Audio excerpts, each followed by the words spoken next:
जय श्री राधे कृष्ण। प्रिय मित्रों, वीडियो को शुरू करने से पहले आइए प्रार्थना करें। हे कृष्ण, जो भी भक्त आज इस अमृत वाणी को सुन रहा है, उनके जीवन में आपकी कृपा सदा बनी रहे और उनके सभी कष्ट दूर हो। मित्रों, इस अद्भुत वाणी को सुनने से पहले अपने विचार और भक्ति व्यक्त करते हुए नीचे कमेंट में राधे राधे जरूर लिखिए। आपकी भक्ति हमारी इस यात्रा को और भी अद्भुत बनाएगी।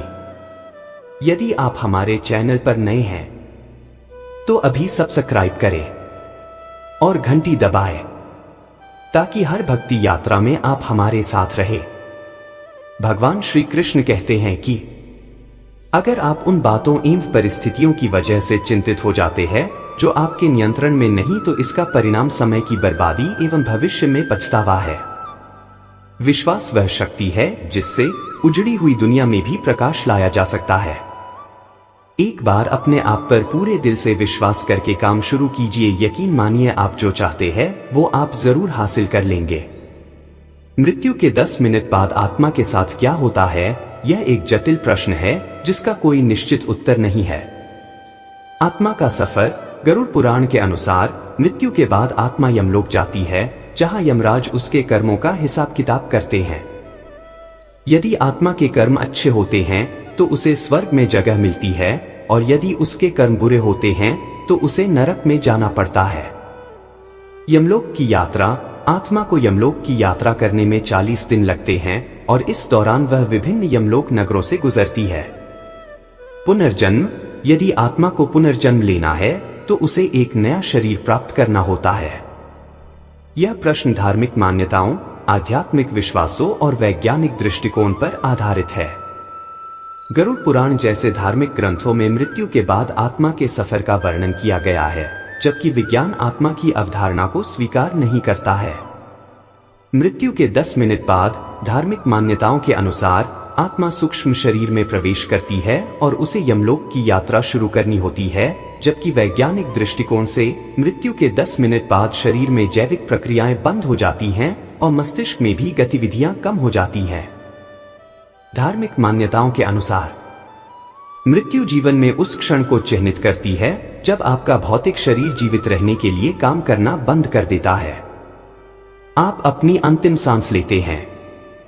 आपका दिल धड़कना बंद कर देता है। आपका मस्तिष्क बंद हो जाता है। आपके गुर्दे और यकृत सहित अन्य महत्वपूर्ण अंग भी बंद हो जाते हैं। इन अंगों द्वारा संचालित आपके सभी शारीरिक सिस्टम भी बंद हो जाते हैं, ताकि वे अब चल रही प्रक्रियाओं को जारी रखने में सक्षम न हों, जिन्हें बस जीवित रहना कहा जाता है।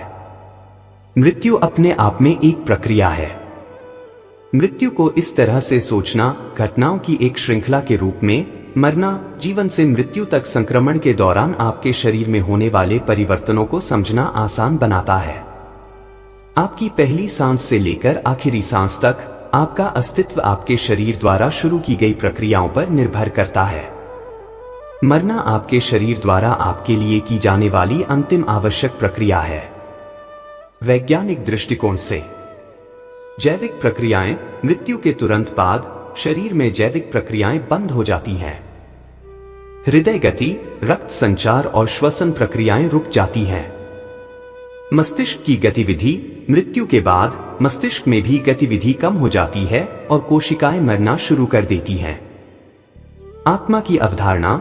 विज्ञान आत्मा की अवधारणा को स्वीकार नहीं करता है। मृत्यु के 10 मिनट बाद आत्मा के साथ क्या हो सकता है, यह धार्मिक मान्यताओं, आध्यात्मिक विश्वासों और व्यक्तिगत अनुभवों पर निर्भर करता है। 10 मिनट के बाद आत्मा के साथ क्या होता है, इसके बारे में अधिक जानकारी के लिए हम निम्नलिखित बिंदुओं पर चर्चा कर सकते हैं। धार्मिक मान्यताओं के अनुसार आत्मा का सफर। यमलोक की यात्रा। गरुड़ पुराण के अनुसार मृत्यु के बाद आत्मा यमलोक जाती है, जहां यमराज उसके कर्मों का हिसाब किताब करते हैं। यमराज आत्मा के कर्मों के आधार पर उसे स्वर्ग, नरक या अन्य लोकों में भेजते हैं। सूक्ष्म शरीर। आत्मा एक सूक्ष्म शरीर में प्रवेश करती है जो उसके कर्मों और स्वभाव के अनुसार होता है। यह सूक्ष्म शरीर उसे यमलोक की यात्रा करने और यमराज के सामने अपने कर्मों का हिसाब किताब करने की अनुमति देता है। यमलोक के नगर, यमलोक में कई नगर होते हैं जिनमें से प्रत्येक एक विशिष्ट प्रकार के कर्मों के लिए होता है।